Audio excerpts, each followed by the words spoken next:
علیکم ورحمۃ اللہ وبرکاتہ۔ بسم اللہ الرحمن الرحیم۔ ان الذین یرمون المحصنات الغافلات لعنوا فی الدنیا والآخرہ۔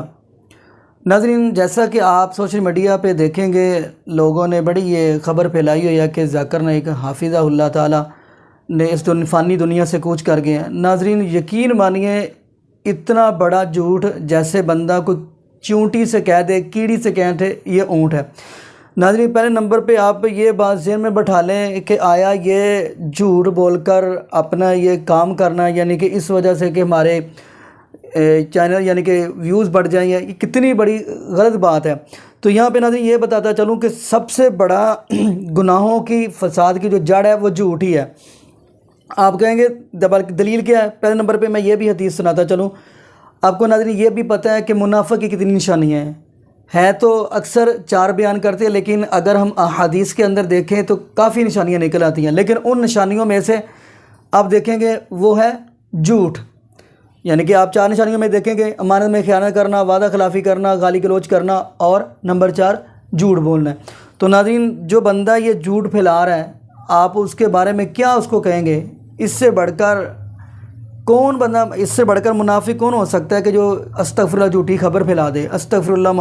اگر ایسی ہی بات ہے، اگر اللہ نہ کرے، اگر ذاکر نائک حافظہ اللہ تعالیٰ دنیا سے کوچ کر گئے، اگر ایسی ہی بات ہے تو میری تو دعا ہے اللہ پاک ان کو صحت، تندرستی والی، ایمان والی لمبی زندگی دے، اور اللہ پاک ان سے ایسے ہی دین اسلام کا کام لیتا رہے۔ تو کافی الحمدللہ انہوں نے پوری دنیا کے اندر اسلام کو پھیلایا ہے۔ تو ناظرین، اگر ایسی بات ہے تو پھر آیا کہ جو ان کا بیٹا ہے وہ آ کے بتا نہیں سکتا، وہ اپنے سوشل میڈیا بتا سکتا ہے کہ اگر وہ دنیا سے گئے ہوتے ہیں؟ ناظرین، یہ کتنی بڑی جھوٹی بات ہے۔ اور اب ناظرین یہ بھی بات کرتے چلیں کہ یہ جھوٹ سارے گناہوں کی جڑ ہے۔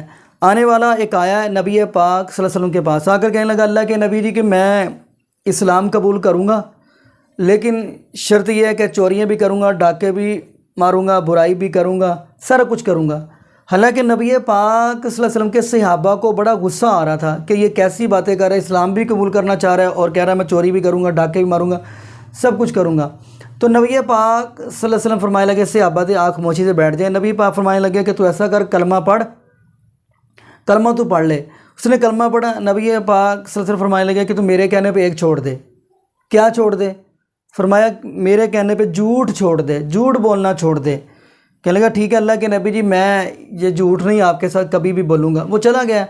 اب رات کو اس کے ذہن میں آیا کہ کیوں نہ چوری کروں، تو پھر اس کے خیال میں آیا کہ صبح نبی پاک صلی اللہ علیہ وسلم نے پوچھ لیا چوری کی تو مجھے جھوٹ بولنا پڑے گا۔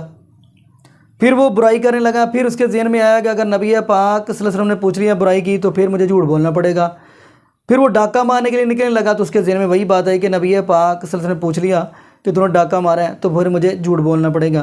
تو ناظرین، وہ سب سے پہلے صبح فجر کی نماز پڑھنے کے لیے سب سے پہلے پہنچ گیا، اور نبی پاک صلی اللہ علیہ وسلم نے نماز پڑھائی ہے تو جا کے نبی پاک کے پاس آ کر بیٹھ گیا۔ کہنے لگا اللہ کے نبی جی، میں نے بڑے بڑے دنیا کے اندر حکیم دیکھے ہیں، لیکن آپ سے بڑا کوئی حکیم میں نے نہیں دیکھا۔ ایک ہی آپ نے پڑی دیا ہے تو اللہ پاک نے ہر مرض سے مجھے شفا یاب کر دیا۔ تو ناظرین، پتہ یہ چلا یہ جھوٹ جو ہے نا، یہی گناہوں کی جڑ ہے، فساد ہے۔ تو یہاں پہ ایک اور میں بات بتاتا چلوں، ہمارے امت مسلمہ، حالانکہ حیرانگی والی بات یہ ہے کہ یہ کام دوسرے لوگوں کے، اور یہ امت مسلمہ بھی یہ کام میں پھنس چکی ہے۔ اگر آپ دیکھیں گے 1 اپریل آتا ہے، آپ کو ناظرین کیا نہیں پتہ اس کے بارے میں؟ 1 اپریل کو کیا کیا جاتا ہے؟ استغفر اللہ۔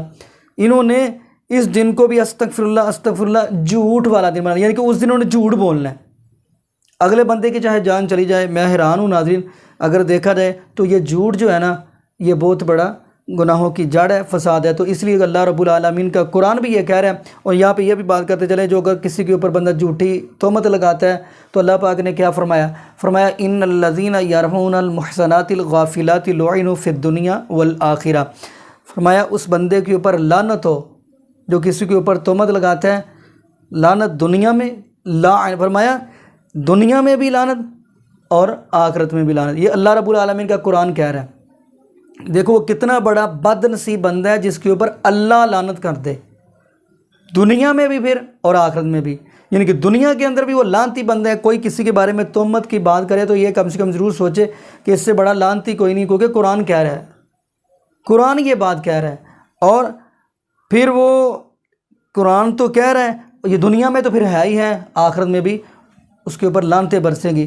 تو ناظرین دعا کریں اللہ پاک ہمیں جھوٹ جیسی لعنت سے محفوظ فرمائے، اور یہ بھی دعا کریں اللہ پاک ہمیں 5 وقت کا باجمان نمازی بنا دے، اور یہ بھی ناظرین دعا کریں اللہ پاک قرآن پاک کی کثرت سے ہمیں تلاوت کرنے کی توفیق دے۔ جزاکم اللہ خیرہ، احسن الجزاء۔ السلام علیکم ورحمۃ اللہ وبرکاتہ۔